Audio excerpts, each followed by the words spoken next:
एक सच्ची घटना, एक ऐसे इंसान की जिसने उस आवाज को सुना था। ये बात कोई बहुत पुरानी नहीं है। साल था 2016। दीपक नाम का एक लड़का अपने घर लौट रहा था। शाम ढल चुकी थी और वो जंगल की पगडंडी पर अकेला ही था। अब जो रास्ता था ना, वो घने जंगल के बीच से जाता था। लेकिन उस शाम कुछ बहुत अजीब था। एक भयानक, एकदम मौत जैसा सन्नाटा। न झिंगरों की आवाज, न हवा की सरसराहट। ऐसा लग रहा था जैसे पूरे जंगल ने अपनी सांसें थाम ली हों।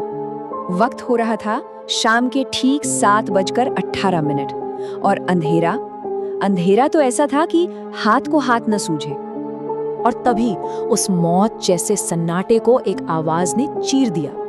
पर यह कोई अनजानी या डरावनी आवाज नहीं थी, बल्कि एक बहुत ही जानी पहचानी पुकार थी। किसी ने पीछे से बड़े ही प्यार से पुकारा, दीपक। दीपक ने सुना और वो चौंक गया, क्योंकि ये आवाज तो हूबहू उसकी माँ की थी। मतलब एकदम वही प्यार भरा लहजा, वही पुकारने का अंदाज, कोई भी धोखा खा जाए। और बस उसी एक पल में दीपक से वो गलती हो गई। वही एक गलती जिसके बारे में गांव का बच्चा बच्चा जानता था कि ये कभी नहीं करनी। वो पलट गया। बस नियम टूट चुका था। सामने अंधेरे में कोई खड़ा था, एक साया।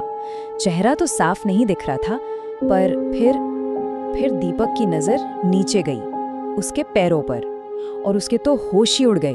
उस चीज के पैर उल्टे थे। इससे पहले कि दीपक कुछ समझ पाता, वो साया हंसा।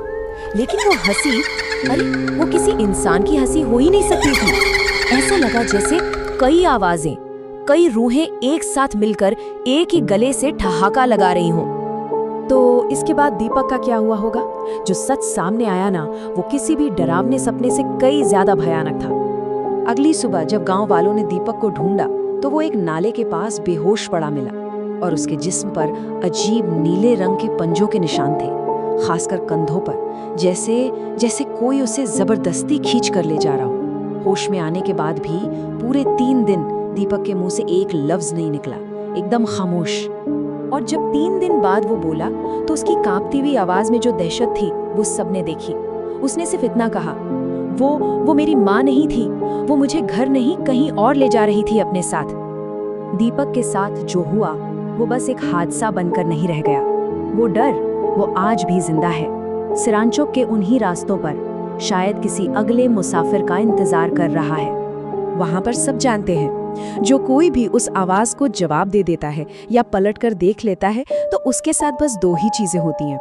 या तो वो इंसान फिर कभी लौट कर नहीं आता, या फिर अगर किसी तरह वापस आ भी गया, तो वो फिर कभी पहले जैसा नहीं रहता। तो ये कहानी आज भी सिरांचोक के जंगलों में एक सवाल की तरह गूंजती है। एक ऐसी चेतावनी जिसे कोई भूलना नहीं चाहता, और जो जवाब दे देता है, उसका क्या? शायद कुछ सवालों के जवाब न जानना ही बेहतर है।